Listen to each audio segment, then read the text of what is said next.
Oh, bendito sea el Señor. Antes de que tome su lugar, ¿por qué no abre su Biblia, por favor, en Lucas, en el capítulo 19? Lucas 19. Vamos leyendo los primeros 10 versículos que van a servirnos en la lección de hoy, en el sermón de hoy.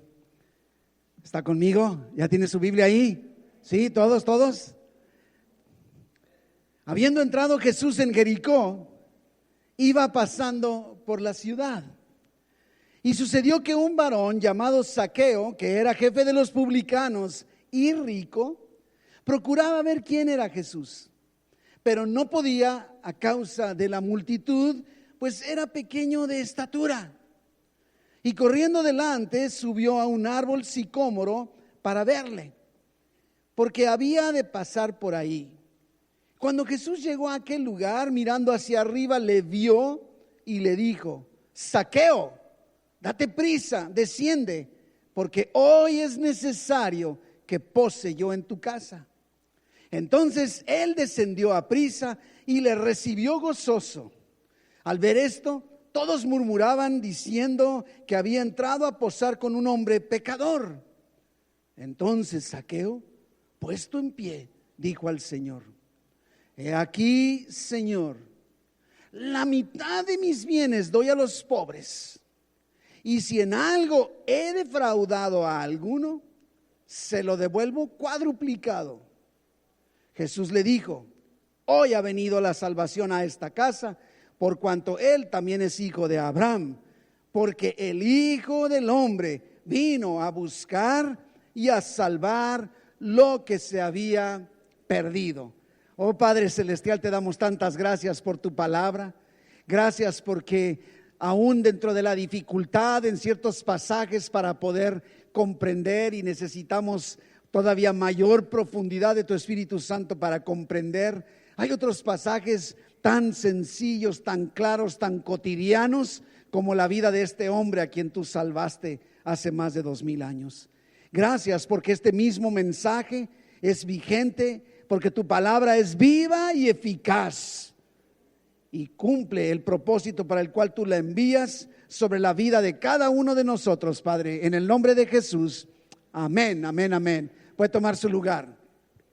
El día de hoy continuamos con nuestros temas en donde seguimos tratando de enfocar ciertos atributos de Dios, conocer los atributos de Dios, pero llevarlos a nuestra vida diaria, algo práctico, algo que lógicamente podamos tomar, aplicar y llevarlo a nuestra vida en una forma por demás sencilla.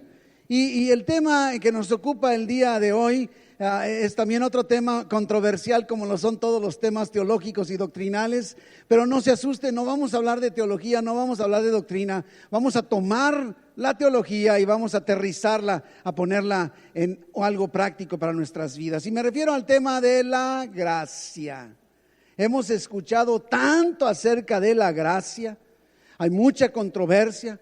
Tristemente parecería como que en el pueblo cristiano, en todo el mundo, en todo el país, bueno, no nada más en el país, sino en todo el mundo, como que, no sé si te has fijado que hay temas como que entran de moda y luego pasan de moda, y luego de repente ya no se habla de un tema. Hubo una época donde se hablaba de la guerra espiritual, y todo era guerra espiritual, y son realidades, no quiere decir que esté mal, pero había un énfasis muy fuerte, y cuando se hace un énfasis exagerado sobre un tema, entonces es como en los alimentos, ¿no? O sea, yo como demasiados tacos y el resultado se ve aquí en el estómago, ¿verdad? Hay un desequilibrio en la alimentación. Igual, no podemos cargar un solo tema y tristemente somos humanos, como me refiero a la humanidad, la raza humana, y caemos en ese gravísimo error y abusamos, ¿verdad? Comemos demasiados chilaquiles, puros chilaquiles, y cuando vemos que nos hicieron daño, aunque no son malos los chilaquiles, qué ricos, ¿verdad?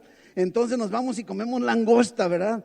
Ándele, ahí sí se rió. Chilaquiles, dijo: ya no, pastor, es muy tarde. Pero a lo que me refiero es eso, y el tema de la gracia es otro más. Se dio como una oleada, se olvidaron de la guerra espiritual, de la intercesión, se olvidaron esos temas que estuvieron muy fuertes durante mucho tiempo, y de repente entonces empezaron a hablar de la gracia, y entonces como todo empieza a provocar controversia. ¿Se acuerdan hace muchos años que decían, no comas huevo, porque si comes huevo el colesterol te mata? ¿Se acuerdan? Y entonces decían, bueno, no, sí puedes comer huevo, pero que sea el huevo el rojo, ¿verdad? Y lo dijeron, no, ¿saben qué? Se descubrió que no hay diferencia entre el huevo rojo y el huevo blanco. Es nada más el tipo de gallina que lo produce, pero es la misma tipo de huevo. Y luego decían, bueno, entonces no solo cómete las claras. Y lo dijeron, no, ¿sabes qué? Si comes pura clara y no tomas la yema, no estás tomando proteína, etcétera. Empezaron tanta controversia y de repente dijeron, ¿sabes qué? No hace daño el huevo. Yo dije, bendito Dios, porque para mí un desayuno sin huevo no es desayuno. Sí me doy a entender. Es ese punto en donde van creándose todo esto y entonces provoca tema de discusión. No sé por qué nos agrada. Yo no sé, mi hermano, yo le quiero exhortar que nos caractericemos, como digo, este es un paréntesis, que nos caractericemos en nuestra iglesia San Pablo de no meternos en controversias y palabrerías absurdas en las redes sociales. No nos metamos en eso, no es nuestra labor. No es nuestra labor. Así que bueno, el chiste está que acerca de la gracia mucha controversia. Que si la gracia, que si no la gracia, una mala interpretación, muchas desviaciones. Algunas personas todo es por gracia, es que no tienes que hacer nada, ¿sí? Tú nada más recibe a Jesús y todo se resuelve y ya no tienes que hacer nada, Dios va a hacer todo por ti y todo ese tipo de cosas acerca de la gracia y ¿saben qué? Creo que lo que produjo, así como produciría el que consumiéramos un producto, nada más uno en exceso, lo que produjo fue vidas del cristiano en derrota espiritual. Y volteamos y vemos a un pueblo de Dios que está viviendo bajo la gracia, pero no está experimentando la gracia de Dios. Y es aquí donde quiero aprovechar que dejemos de estar engañados, seducidos, confundidos. Hemos dicho mucho acerca de la gracia. La gracia en el original, en el texto, le vuelvo a decir, el Nuevo Testamento originalmente fue escrito en griego. Entonces todas las palabras se tradujeron del griego al español y es por eso que de repente decimos el texto original en griego, ¿verdad? La palabra que se traduce al español como gracia es una palabra griega que se pronuncia más o menos como caris. De ahí viene carismático, ¿verdad? De ahí viene carisma. Y caris, también de ahí vienen, por ejemplo, dones espirituales, ¿sí? Es neuma carismata, ¿verdad? Es como diríamos. Entonces, caris es un regalo. Es algo que se nos obsequia, que aunque cueste, a nosotros no nos costó. Y esto es muy importante que no perdamos de vista, porque esto es lo más sencillo. Y entonces dice, gracia, en pocas palabras, podemos afirmar, para no andar en profundidades, es un favor inmerecido. Es un regalo de Dios que no merecías. Mira, te voy a poner un ejemplo. Imagínate que tú dijeras, ¿sabes qué? ¿Cómo quisiera yo un reloj? Y conste, qué bueno que traigo reloj para que no crea que estoy tirándole indirectas, ¿verdad? Tengo reloj. ¿Cómo quisiera y no digo yo, que tú dijeras, Jean, quiero un reloj. ¿No traes reloj, verdad, Jean, o sí? No trae, quiere un reloj, ¿verdad? Y entonces imagínate que, entonces, él quiere un reloj, anhela un reloj, no tiene un reloj, y yo vengo y se lo regalo, ¿sí? ¿Verdad que sí? Es un regalo. A mí me pudo haber, tú sí traes, ¿verdad? A mí me pudo haber costado $1, $1, $1,000. Hay relojes de quién sabe cuánto, ¿verdad? Ni digo, pero a él no le costó nada. Y podría decir, bueno, ¿sabes qué? O sea, me dieron un regalo el pastor me regaló un reloj y no me costó. Pero el punto no es nada más eso. ¿Qué quieres andar rifándolo o qué? El punto no nada más es eso. El chiste está que dijeras, híjole, el pastor le regaló un reloj allí y no se lo merecía. Porque yo he visto cómo se porta. Conste que no sé nada, ¿eh? Yo he visto cómo se porta y has visto cómo habla del pastor y todavía el pastor le da un regalo y lo agarra, ¿sí, verdad? Me doy a entender, pero también existe el hecho de que entonces no solo es un regalo, sino además es un regalo que no se merecía. Y digo otra vez, no tengo nada contra. Es ilustración. Si cualquier, como dicen, es parecido a la realidad. Entonces, pero ahora imagínate que le doy el reloj y dicen, el pastor, a ver, ¿qué tipo de reloj habrá aquí adentro?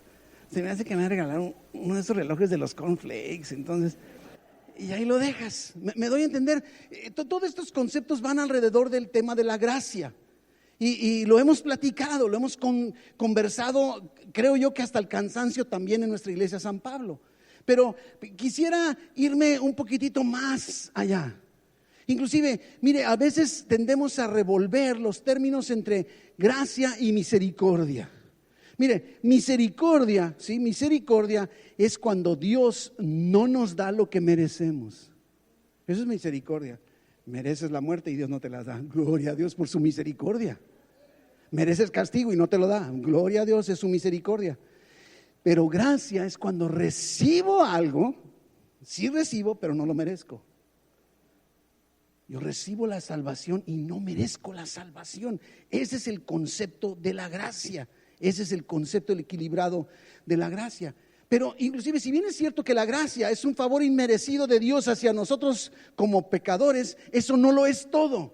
Hay dos aspectos que tenemos que considerar. Número uno, que la gracia es un atributo de Dios. Es una característica, es parte de su carácter divino demostrado a través de su bondad hacia nosotros, que no lo merecemos. Pero Dios, más lo vamos a ver al final, Dios es un Dios de toda gracia, dice el apóstol Pedro. Toda gracia, ¿sí? Y siendo santo Él, no tiene ninguna obligación de concedernos de su gracia. No la merecemos, pero lo hace, ¿sí? Dios nos escoge para bendecirnos en vez de maldecirnos a pesar de nuestro pecado. Ahora, el punto radica, segundo punto, en que el concepto de gracia para la salvación no lo es todo. Si el primero es que la gracia, dijimos favor inmerecido, pero el primer punto es que la gracia es un atributo, forma parte del carácter de Dios. Pero número dos, la gracia para salvación no es lo único, no se queda ahí, ¿sí? Es sí cierto que por la gracia somos rescatados del fuego del infierno. Gracias a su gracia recibimos salvación y vida eterna. Dice Efesios 2:8, porque por gracia somos salvos por medio de la fe, y esto no de vosotros, pues es un don, caris, ¿verdad? Una gracia, un regalo de Dios. Y Pablo también a los Romanos en el capítulo 11, versículo 6, Romanos 11:6 dice, y si por gracia, ya no es por obras, no es por algo que hagas o hayas hecho. De otra manera, la gracia ya no es gracia. Y si fuera por obras, ya no es gracia. De otra manera, la obra ya no es obra, ¿verdad? Está bien claro. Somos salvos por pura gracia. No lo merecemos, claro que no lo merecemos. Te portes bien, te portes mal, no mereces, aunque seas la persona más buena de toda la humanidad, no mereces la gracia, ¿verdad? No mereces la salvación. Pero creo yo que una de las razones por las cuales ha surgido tanta controversia, sobre todo el tema de la gracia entre nosotros como cristianos, es porque solo tomamos en cuenta este punto. Y tú dices, a ver, ¿la salvación es por gracia? Sí, es por gracia. Solo gracia, solo fe, solo Cristo, solo Biblia, solo para la gloria de Dios, ¿se acuerda? Muy acorde a la temática de la reforma en este mes de octubre. Claro que para salvarte, solo por gracia, solo por fe. No hacemos obras, no ganamos la salvación. Como acabamos de leer, eso recibimos. Pero el punto está en, hay algo más. Mi hermano, si Dios solo quisiera salvarnos y llevarnos al cielo, entonces todos aquellos que ya hemos recibido a Jesús en nuestro corazón, ¿qué estamos haciendo aquí?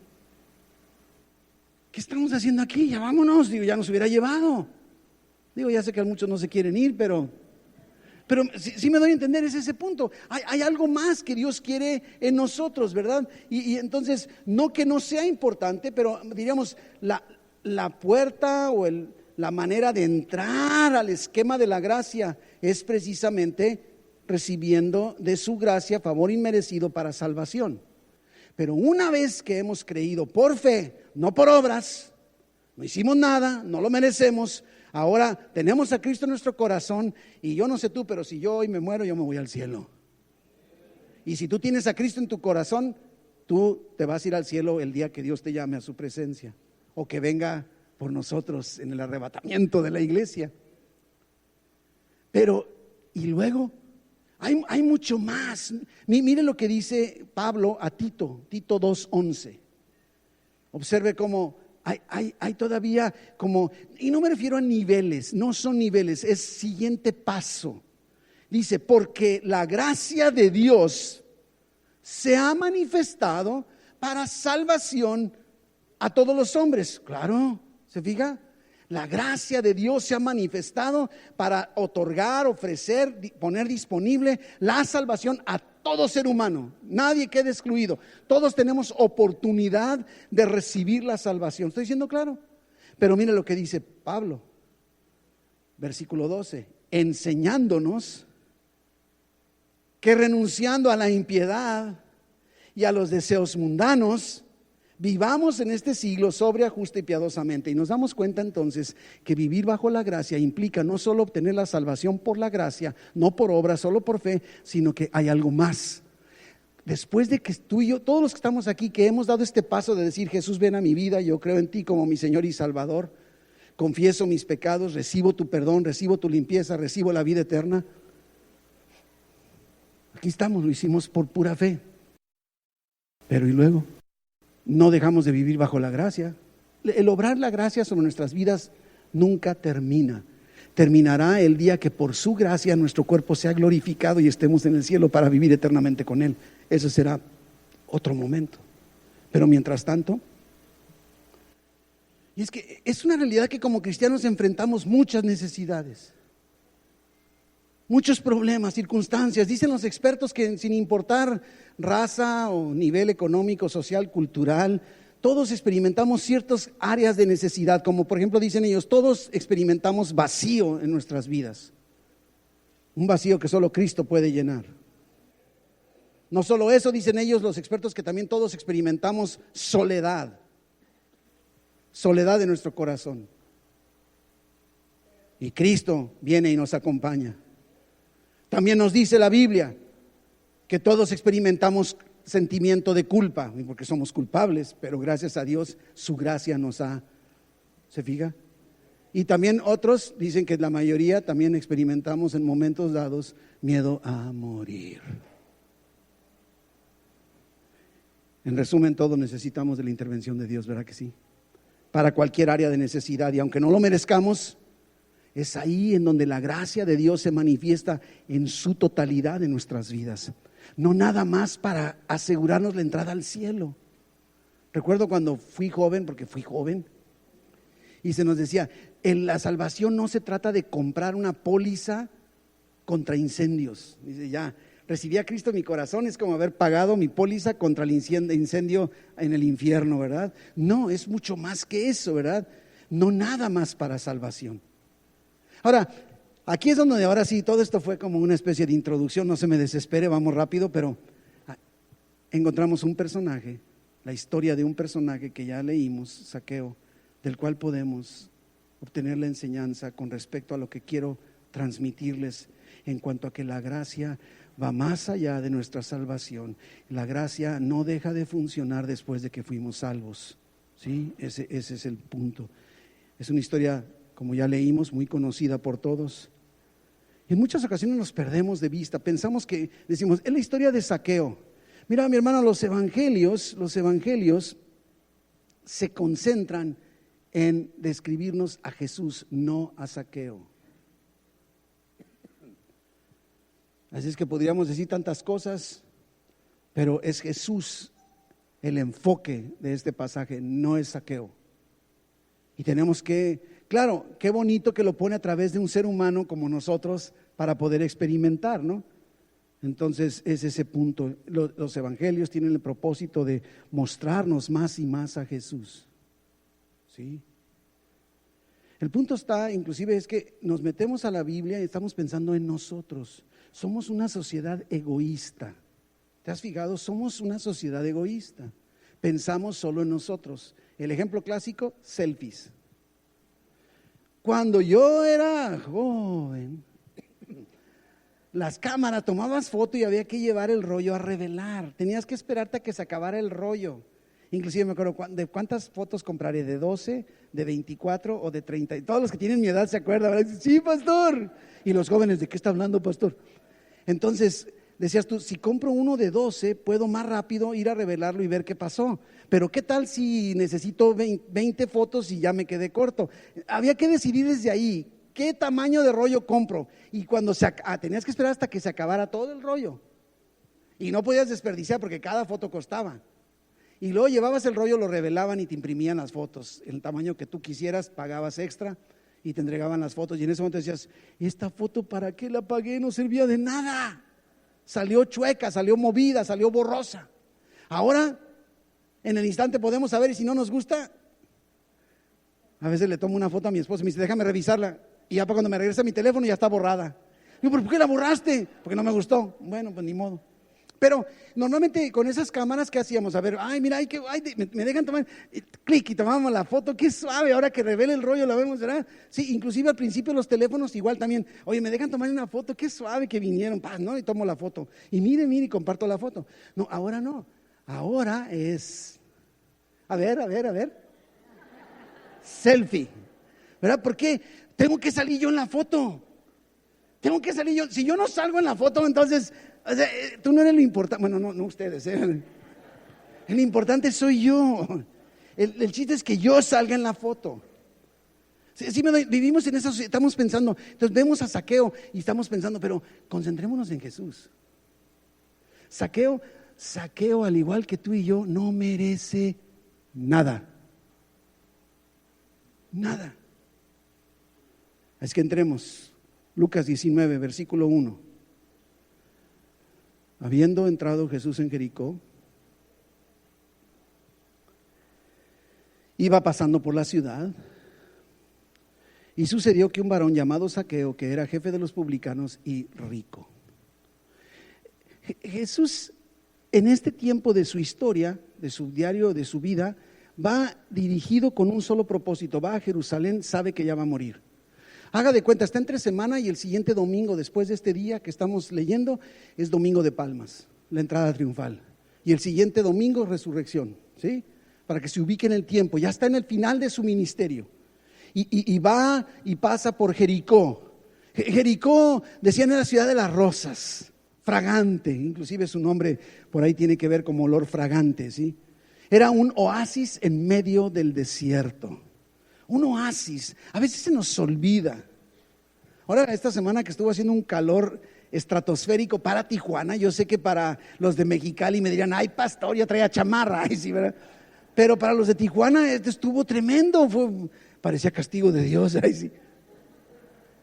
Y hay ciertos lugares, como una tienda ahí que dice que venden en mayoreo y que no sé qué, que empieza con C y acaba con O y que rojito y azul y tienen en el fondo, tienen una sección refrigerada especial, pero no es un refrigerador de abrir, sino usted se mete, ¿se ha visto ahí? Y compra la verdura. Y cuando ando por ahí y está haciendo calor, ahí me meto. Ay, respiro tantito y luego me salgo. ¿Verdad? Un oasis en medio del calor que estaba haciendo. Así era Jericó. Ahora imagínate toda esta multitud, van siguiendo a Jesús. Jesús ya para este momento lleva 3 años de ministerio, ya lo conocen, lo van siguiendo y además toda la gente del pueblo se entera y se hace una multitud al grado que entonces no puede nadie acercársele. Zaqueo está chaparrito, pero no solo eso, es mucha gente y él no se puede acercar. Vemos a Zaqueo solitario en medio de la multitud. Ahí vive Zaqueo en Jericó. Es un publicano, es un cobrador de impuestos. Mala señal. ¿Hay alguien aquí que trabaja para el SAT? Sí. Sálgase por favor. No es cierto. No hay cobradores del SAT. ¿Sí? ¿Alguien? No, ¿verdad? No hay nadie. Entonces podemos. No es cierto. Pero un cobrador de impuestos en aquel entonces no era muy popular. Digo, tampoco hoy, ¿verdad? Tampoco hoy. No lo es, ¿verdad? A nadie nos gusta pagar impuestos. ¿Aquí alguien que diga, yo me encanta pagar impuestos? No, nadie levantó la mano. Pecadores. ¿Sí? Bueno, el chiste está que inclusive los que saben de contabilidad y de administración se dedican algunos a estar diseñando esquemas legales para no pagar impuestos. ¿Sí? son pseudo legales porque no están violando ninguna ley, pero están buscando cómo le hago para pagar, y entonces crean esto que acá hay uno que no sé qué y que los no sé qué, y ni doy términos, ¿verdad? Porque no soy experto en esto, pero como por ejemplo una situación en Estados Unidos. Si usted hace una donación de dinero a una iglesia, le dan un recibo y es deducible de impuestos. Entonces, para un norteamericano, por ejemplo, dice, tengo que pagarle $1,000, bueno, $1,000 al gobierno por mis impuestos, pues mejor voy y se los doy a mi iglesia me da un recibo y lo meto deducible, ¿verdad? Pues sería una forma legal de evadir impuestos, aunque no lo está evadiendo, no sé si me doy, es legal.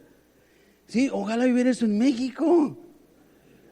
Híjole, mis hermanos, es que así no, es que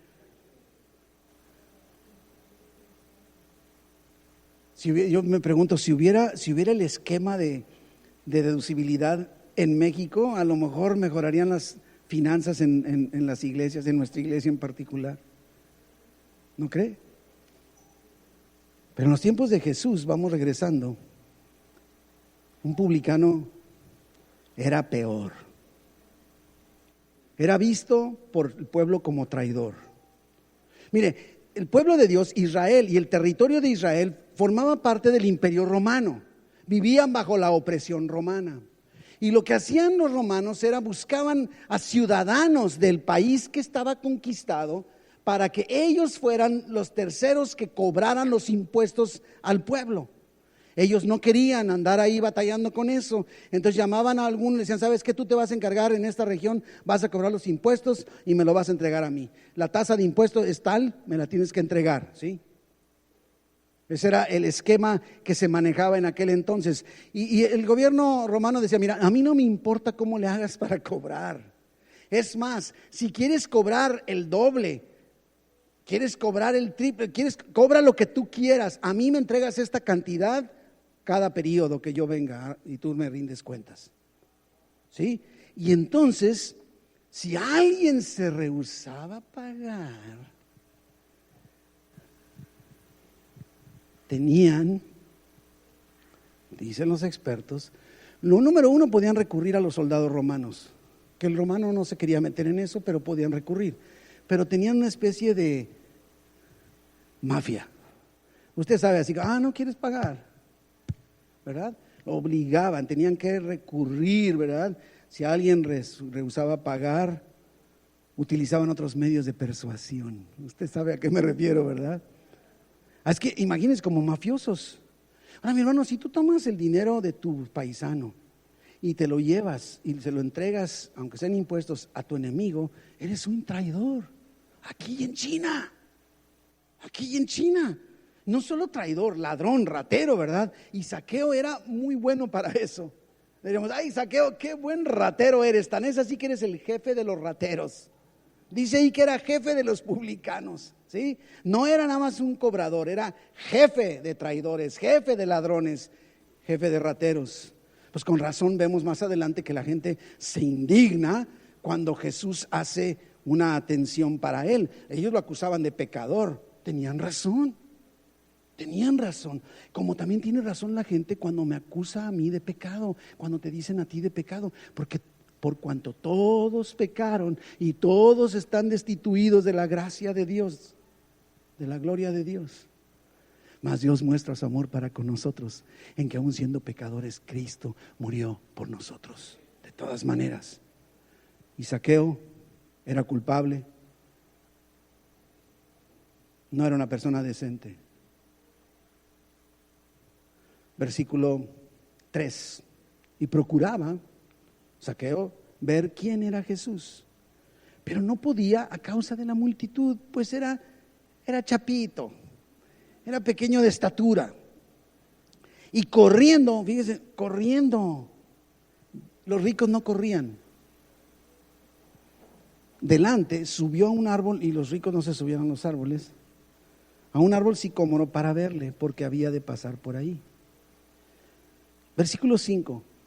Mira la primera parte. Cuando Jesús llegó a aquel lugar, mirando hacia arriba, le vio. mirando hacia arriba le vio. La gente a lo mejor no lo veía, o los que lo veían decían: sáquense de aquí, ojalá y este ratero, agarra tu cartera, no vaya a ser que te la robe. Pero Jesús dice con toda claridad, volteando hacia arriba lo vio.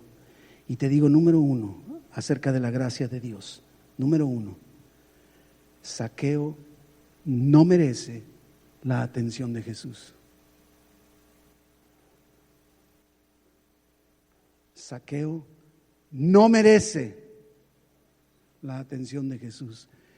Y tú y yo no merecemos la atención de Jesús. Jesús se detuvo, vio para arriba y lo vio, no porque Zaqueo lo mereciera. No es que diga: no, es que Zaqueo, te has portado tú muy bien, es más, has ganado tanto dinero que me voy a reír contigo a ver si das una buena ofrenda para la iglesia este domingo, ¿verdad? Nada de eso. La gracia, porque Zaqueo no merece la atención de Jesús. No merece. Y Jesús hace algo raro, porque a mí me sorprende. Jesús pudo haberlo ignorado, pudo haber dicho: ahí está un ratero ahí arriba, como que no lo veo. ¿Te ha pasado así como que no quiero voltear? Y a lo mejor pudo haberse: hola, por acá, me voy al sentido contrario. No, pudo haberlo evitado. Inclusive también lo pudo haber acusado, decir: bájate de ahí, pecador, ¿verdad? O en el nombre de Jesús, que se parta ese árbol y te caigas y te fractures una rodilla por pecador. Nada de eso vemos en Jesús. Nada de eso. Pero no perdamos de vista que Zaqueo no merecía la atención de Jesús. Continuando ahí en el versículo 5, no solo mirando hacia arriba lo vio, le dijo: Zaqueo, date prisa, desciende, porque hoy es necesario que pose yo en tu casa. Fíjese que sabe que yo no sé tú, pero yo lo veo así. Jesús está autoinvitando. Hey, Zaqueo, bájate, invítame a cenar a tu casa, ¿no? Así que imagínense que yo llegara contigo: oye, ¿me vas a invitar a comer ahora? O sea, dirás: el pastor, qué encajoso, man, qué confianzudo. Ahí le voy a invitar unos frijoles para que se callen, ¿no? ¿Te puedes imaginar lo que está haciendo? Y diríamos eso: no, Jesús, qué confianzudo. Inclusive fíjese que estaba revisando. Esta es la única ocasión en la que Jesús se autoinvita a la casa de alguien. Qué curioso. En todas las demás veces Jesús es invitado. Nada más en esta Jesús se autoinvita. Jesús se autoinvita. Y podemos ver el punto número 2. Por la gracia de Dios,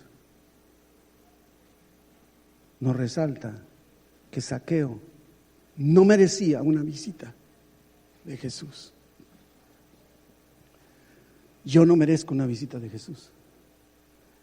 ¿Verdad que necesitamos la gracia? Yo necesito la gracia de Dios para que Él me mire, me tome en cuenta. Yo necesito la gracia de Dios para que Él me visite. No lo merezco, lo necesito. Y Dios lo ha proveído. Pero Jesús se autoinvita. Como ese pastor que llega a casa de unos... No fui yo, es un pastor que llega a casa de una familia y dice: pastor, qué bueno que vino, pásele, siéntese. Y se sienta. ¿Quiere tomar un cafecito y unas galletas? Sí, después de la cena. Así como Jesús: invítame a cenar, Zaqueo, págate corriendo, invítame a tu casa, órale. Pero el punto no nada más es eso. El punto es el pueblo, y eso es, luchamos con la gente que nos está señalando continuamente, y por eso es que como cristianos ya redimidos, ya salvos, ya con vida eterna, somos tan ineficientes, porque estamos sintiendo el peso del ataque, de la crítica, de la burla, de la indiferencia, del sarcasmo. Jesús: ¿vas a ir a comer con ese traidor? Pues más vale que agarres bien tu cartera, no vaya a ser que te la... Mejor, Jesús, ¿por qué no le das una buena lección? ¿Por qué no lo regañas en público? Nada de eso hizo Jesús. Porque Zaqueo no merece una visita de Jesús, pero por la gracia de Dios la está teniendo. Entonces dice versículo 6: Él descendió a prisa y le recibió gozoso. Al ver esto, todos, lo que decía hace rato, todos murmuraban diciendo que había entrado a posar con un hombre pecador. ¿Vas a ir a convivir a casa de Zaqueo? Híjole. Públicamente en aquel entonces pareciera significar que Jesús estaba aprobando la moralidad, el comportamiento, el estilo de vida de Zaqueo. Y por eso se enoja la gente. Y tenían toda la razón si lo ves desde el punto de vista humano. No merece, claro que no merece. El punto no es que lo esté mereciendo. El punto es la gracia de Dios. Y fue lo que obró y operó en tu vida. No merecías la salvación y la tienes. Y si tú en esta tarde estás aquí y no has dado ese paso de fe donde tú digas: yo quiero recibir a Jesús en mi corazón, yo quiero la vida eterna, hoy tendrás oportunidad para hacerlo, como para que a partir del día de hoy digas: voy caminando con la certeza de que por su gracia me ha dado salvación. Y ahora, ¿qué sigue? Y ahorita habrá oportunidad. En otra ocasión, póngale ahí su marquita en Lucas 19 y váyase a Marcos 2:15. Nos encontramos a Jesús yendo a otra casa. Dice que aconteció que estando, estoy en Marcos 2:15. Aconteció que estando Jesús a la mesa en casa de él, muchos publicanos y pecadores estaban también a la mesa juntamente con Jesús y sus discípulos, porque había muchos que le habían seguido. Y los escribas y los fariseos, viéndole comer con los publicanos y con los pecadores, dijeron a los discípulos: ¿qué es esto? Que él come y bebe con los publicanos y pecadores. Al oír esto, Jesús les dijo: los sanos no tienen necesidad de médico, sino los enfermos. No he venido a llamar a justos, sino a pecadores. Zaqueo no merecía la atención de Dios, de Jesús. Zaqueo no merecía la visita de Jesús, al igual que tú y yo. Sin embargo, la tenemos. Versículo 8. Entonces Zaqueo, puesto en pie, dijo al Señor: he aquí, Señor, la mitad de mis bienes doy a los pobres, y si en algo he defraudado a alguno, se lo devuelvo cuadruplicado. Toda una transformación. Este es el punto medular del mover de la gracia en la vida tuya y mía una vez que hemos recibido la salvación. No podemos quedarnos iguales. Estábamos sin Cristo, estábamos muertos en nuestros delitos y pecados, y por pura gracia, sin obras, sin pagar nosotros nada, sin merecer, recibimos la salvación. Pero una vez salvos, algo tiene que suceder en nuestro diario vivir. Y ahí es donde está el pueblo de Dios siendo engañado con el concepto equivocado de la gracia. Aquí observamos en Zaqueo toda una transformación. Yo no sé qué tanto habló Jesús con Zaqueo. Yo no sé de qué habrán hablado. Me imagino que tuvieron tiempo de platicar. Me imagino que Jesús pudo haberle hablado acerca de Dios y de la salvación. Yo no tengo la menor duda de que lo hayan hecho. Pero en realidad el texto no nos dice que Zaqueo se haya convertido gracias a lo que conversaron. No necesitas muchas predicaciones, mi hermano, para empezar a vivir una vida como Dios quiere que la vivamos. Lo que sí está bien claro es que la visita de Jesús a la casa de Zaqueo, a la vida de Zaqueo, produce una transformación en Zaqueo. Y ese es nuestro tercer punto. Zaqueo no merecía la atención de Dios, de Jesús. Zaqueo no merecía la visita de Jesús. Y Zaqueo no merecía ser transformado por Jesús. Pero podríamos decir, la gracia de Dios en la vida de Zaqueo produjo una transformación en Zaqueo. Zaqueo cambia, es una nueva persona, como dice 2 de Corintios 5:17. De modo que si alguno está en Cristo, nueva criatura es. Las cosas viejas pasaron, y aquí todas son hechas nuevas. Y esto es lo que está sucediendo en la vida de Zaqueo. No un pequeño cambio, no es un mini arrepentimiento, ni una mini transformación. Es una nueva criatura, es un cambio radical. Mis hermanos, observemos, de acuerdo a la ley de aquel entonces, Zaqueo estaba obligado a regresar lo que había robado más la quinta parte, o sea, más un 20%. Con eso quedaba restablecido o resarcido su fraude. Pero ¿qué es lo que hace Zaqueo? Reparte la mitad de sus bienes a los pobres y luego dice, si a alguien defraudé le regreso 4 veces. 4 veces, estamos hablando de 400% en lugar de 20%. ¿Qué pudo haber hecho a Zaqueo cambiar así? No creo que Cristo le haya dicho, mira, ahorita como ya vine a tu casa, quiero que digas que vas a regalar la mitad. La mitad. Bueno, no, mira, 40%, 50-50, ¿no? Como dicen, no. Yo no creo que hayan hablado de eso. La gracia, la presencia de Dios en la vida de Zaqueo provocó una transformación. Regala la mitad de sus bienes para los pobres y regresa lo que adeudaba y 4 veces más, una verdadera transformación. Mi hermano, no te asustes, no te voy a decir, ya estás agarrando la cartera, no te voy a decir que tienes que, sí debes ofrendar, claro que sí, pero ese no es el objetivo de esto que estoy resaltando. Claro que un encuentro con Jesús debe transformar también tu cartera, claro que sí, claro que sí. Por eso estábamos hablando la semana pasada que dijimos, un encuentro con Dios genera santidad. Un encuentro con Dios. Zaqueo se encuentra con Jesús. Mi hermano, ahora Jesús, yo no sé por qué, pero no se autoinvita con nosotros. Dice Apocalipsis 3:20 que Jesús está a la puerta de tu corazón. Si alguien oye y abre, Él entra.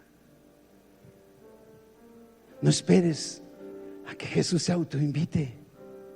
Él está tocando la puerta de tu corazón en esta tarde. Si nunca has abierto tu puerta a Jesús para que Él venga a tu vida y transforme toda tu existencia, hoy es el momento para hacerlo. Versículos 9 y 10 para terminar. Porque la presencia de Jesús transforma a la gente.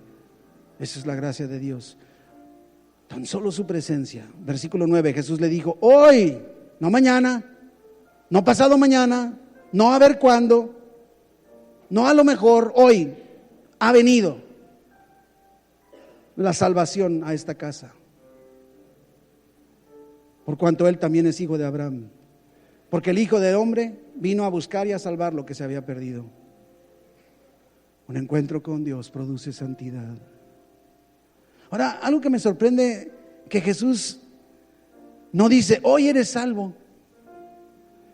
No dice, hoy Dios te ha salvado, aunque sí es cierto, ¿verdad? De ahí viene todo. Pero dice, hoy ha venido la salvación a esta casa. ¿Quién había venido a la casa de Zaqueo? ¿Quién había venido a la casa de Zaqueo? ¿Ah? Jesús, Jesucristo, Cristo, ¿verdad? Hoy ha venido la salvación a esta casa. Jesús, en pocas palabras, Jesús le está diciendo, yo soy la salvación. Por eso dice Juan 14:6, yo soy el camino y la verdad y la vida, y nadie puede venir al Padre si no es por mí. Tenemos que abrirle la puerta de nuestra vida, de nuestro corazón a Jesús para que podamos tener salvación. No solo Jesús predica la salvación, Jesús es la salvación. Nuestro evangelio, el evangelio de Jesucristo, no es nada más un mensaje, es la persona de Jesús. Ese es el evangelio. Habla de lo perdido, de lo que se ha perdido, y es obvio que Zaqueo estaba perdido, necesitaba a Jesús que lo salvara. Y yo te digo, ¿y tú? En día de hoy, en esta tarde aquí, ¿estás perdido? A lo mejor te sientes que no eres tan malo, y a lo mejor, como no te has portado tan mal, no has matado a nadie, a lo mejor no necesitas la salvación, o crees que por tus buenos comportamientos irás al cielo. O a lo mejor te sientes tan malo que dices, no, ya no tengo perdón de Dios. La gracia, la gracia, la gracia. No lo mereces. No lo mereces. Es el primer paso. Y esta es tu oportunidad. ¿Quieres recibir a Jesús en tu corazón por primera vez? que tú puedas decir en esta tarde: ahora sí salgo de aquí sabiendo que si hoy muero me voy al cielo. Esta es tu oportunidad, que tú digas: Dios te bendiga. Que tú digas: yo quiero recibir a Jesús. Que quieras decir: yo quiero la salvación. Yo quiero el perdón de mis pecados. Venga acá enfrente, vamos a orar, vamos aprovechando. Si usted no levantó la mano pero quiere pasar a recibir a Jesús, ¿por qué no se viene para acá junto con este varón valiente, esforzado? ¿Sí? Vamos, venga. Vamos a orar. Vamos a platicar con Dios. Bien sencillo. Yo a ti te conozco, ¿verdad? Sí te conozco. Jesús te conoce más. Cierra tus ojos, vamos a platicar con Dios. Repite conmigo en voz alta. Dile: mi Dios, en esta tarde confieso todo mi pecado. Te pido perdón, me arrepiento. Jesús, yo creo en ti, te recibo como mi Señor, como mi Salvador. Y te doy gracias, Dios, por el perdón de mis pecados, por la salvación, por la vida eterna. Ayúdame a caminar de tu mano, Padre, en el nombre de Jesús. Amén, amén, amén. Dios te bendiga. Bienvenido a la familia de Dios. Pásale aquí con él, te va a dar una Biblia para que empieces a leerla.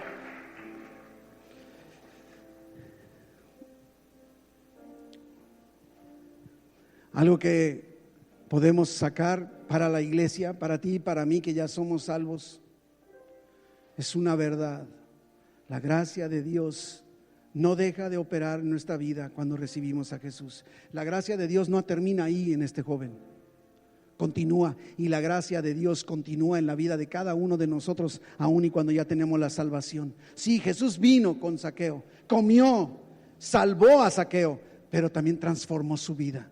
Y es lo que Dios quiere hacer en tu vida y en la mía. Y eso solo se logra por su gracia. No lo merecemos, no podemos hacerlo. Es por su gracia que podemos ser transformados. El sermón, aunque el día de hoy no le mencioné el título de mi sermón, pero el título: una gracia peligrosa. Es una gracia peligrosa. Y el título lo tomo de un comentario de un autor, Charles Colson, un político en el tiempo de Nixon, que fue puesto en prisión y ha sacado muchos libros, un ministerio extraordinario que tiene. Y tiene esta expresión: una gracia peligrosa. Y dice así: cuando Dios comienza a controlar nuestras vidas, nada queda sin tocar. Eso es lo que hace que su gracia sea tan peligrosa. Desestabiliza nuestras ideas preconcebidas, arranca de raíz nuestros hábitos arraigados, reorienta nuestros deseos más profundos. El Señor está decidido a hacer de nosotros lo mejor que podamos ser, y nunca nos dejará descansar cómodamente en nuestras debilidades y en nuestros pecados. Él trabaja incesantemente para rehacernos a la imagen y al carácter de Jesucristo. Esto es lo que hace la gracia de Dios sobre la vida de nosotros como creyentes. Dice Pablo a Timoteo en su segunda carta, 2 Timoteo, 2 pasajes más y nos vamos. 2 Timoteo 2:1. Mire lo que le dice Pablo al joven Timoteo: tú pues, hijo mío, esfuérzate en la gracia que es en Cristo Jesús. No dice esfuérzate para obtener la gracia, sino bajo la gracia, esfuérzate. Y el pasaje tan conocido de Primera de Pedro 5:10, ese capítulo de 5 de Primera de Pedro es increíble. El versículo 10 dice: mas el Dios de toda gracia, que nos llamó a su gloria eterna en Jesucristo, después que hayáis padecido un poco de tiempo. ¿Cuál es ese poco de tiempo? Pues hasta que Él venga de nuevo. Él mismo os perfeccione, afirme, fortalezca y establezca. Y este pasaje de Primera de Pedro 5:10 se ha hecho un canto hermosísimo. Yo quiero invitarle a que lo cantemos brevemente, terminando, concluyendo. ¿Por qué no se pone de pie y cante con nosotros? No conmigo, porque yo no sé cantar, pero cante. Deme audio a los micrófonos de los músicos, por favor, ahí en cabina. Y vamos cantando este canto hermoso.